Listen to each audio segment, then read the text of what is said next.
Assalamualaikum anak-anak hebat. Anak-anak sudah siap belajar hari ini? Mari kita bersiap memulai pembelajaran hari ini.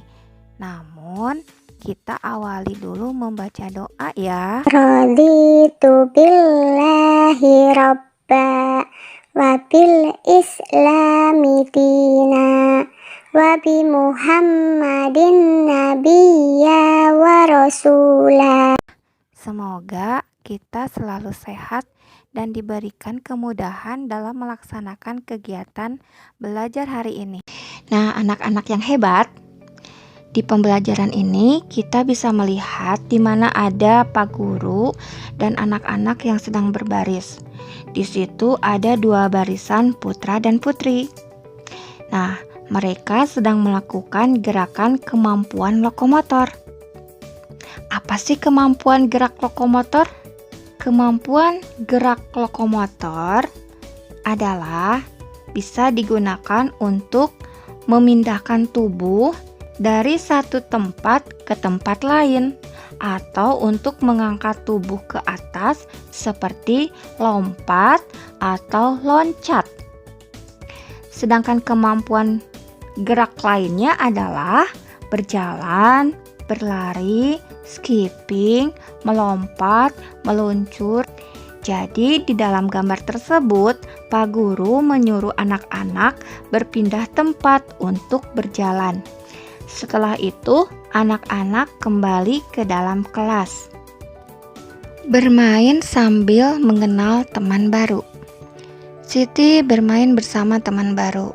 Mereka bermain cerita teman. Mereka ikuti aba-aba Siti, memindah sapu tangan berkeliling. Sapu tangan berhenti pada Udin. Udin harus mengenalkan teman di sebelahnya. Nah, seperti itu permainannya.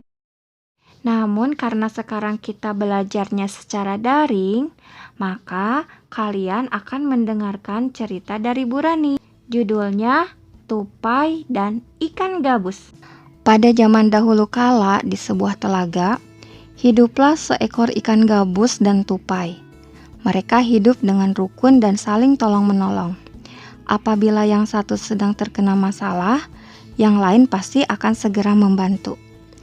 Kemudian, pada suatu pagi, tupai datang dan mengunjungi ikan gabus.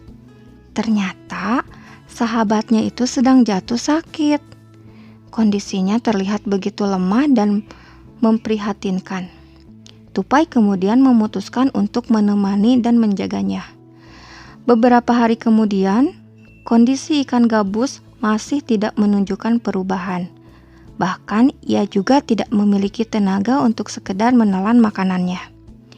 Tupai tentu saja semakin bingung. Ia ingin melihat sahabatnya sembuh dan bisa beraktivitas seperti sedia kala.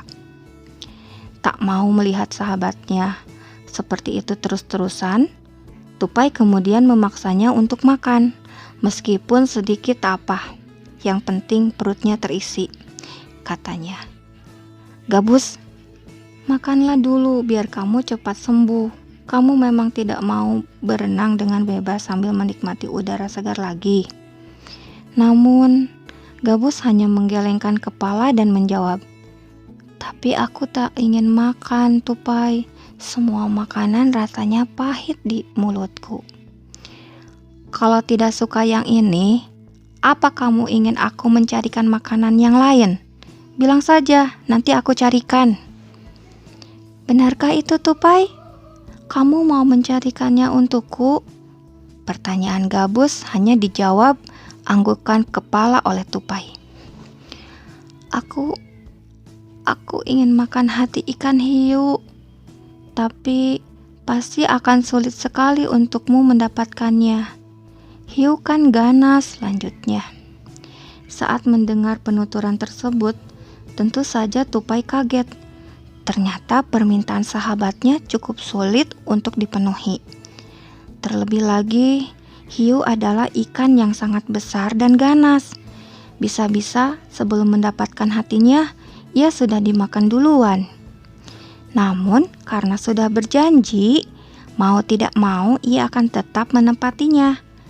"Baiklah Gabus, Aku akan berusaha mendapatkan hati ikan hiu supaya kamu sembuh putusnya. Berhari-hari Tupai mencari cara supaya bisa segera mewujudkan keinginan sahabatnya. Ia melompat dari satu pohon ke pohon yang lainnya untuk mendapatkan inspirasi. Saat melihat buah kelapa, ia kemudian memiliki sebuah ide. Dirinya mencari pohon kelapa yang menjorok ke laut. Setelah itu, ia kemudian melubangi sebuah biji kelapa dengan sangat hati-hati. Ketika semua airnya sudah dikeluarkan, ia masuk ke dalam kelapa tersebut. Daging buahnya tidak dibuang karena bisa dijadikan bekal di perjalanan. Sepertinya dengan begini nanti aku bisa bertahan selama beberapa hari, pikirnya. Tupai lalu menggigiti gagang dari buah kelapa yang ditempatinya itu. Setelah lepas, ia pun tercebur ke laut. Ia lalu terbawa ombak yang besar dan terombang-ambing di tengah lautan yang lepas, menunggu seekor hiu untuk memangsanya. Beberapa waktu kemudian, tiba-tiba ada seekor hiu besar yang menelan buah kelapa tersebut dengan utuh. Beruntung sekali kulit buah kelapa itu keras sehingga bisa melindungi si Tupai. Sesampainya di perut ikan hiu, ia keluar dari buah kelapa tersebut dengan hati-hati. Ia berusaha untuk mengambil hatinya. Sedikit demi sedikit, ia mengerat hati hiu tersebut. Hal itu tentu saja membuat hiu merasakan kesakitan yang luar biasa.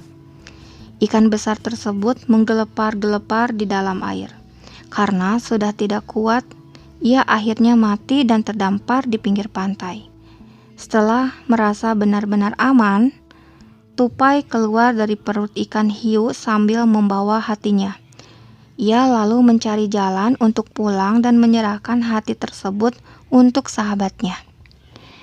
Setelah menempuh perjalanan beberapa hari, Tupai akhirnya bisa kembali ke telaga. Ia pun bergegas untuk menemui sahabatnya. "Gabus sahabatku, bagaimana kondisimu? Maaf mungkin sedikit lama, tapi aku berhasil membawakan hati ikan hiu untukmu," katanya. Melihat apa yang dibawa sahabatnya, tentu saja ikan gabus merasa sangat bahagia. "Kamu memang sahabat terbaikku, Tupai. Terima kasih sudah membawakan ini dan sudah pulang dengan selamat," kata gabus. Tak membutuhkan waktu lama lagi, gabus segera memakan hati hiu tersebut hingga habis. Setelah makan, kondisinya kemudian berangsur-angsur pulih. Tupai senang sekali bisa membantu sahabatnya, meskipun hal itu hampir saja merenggut nyawanya.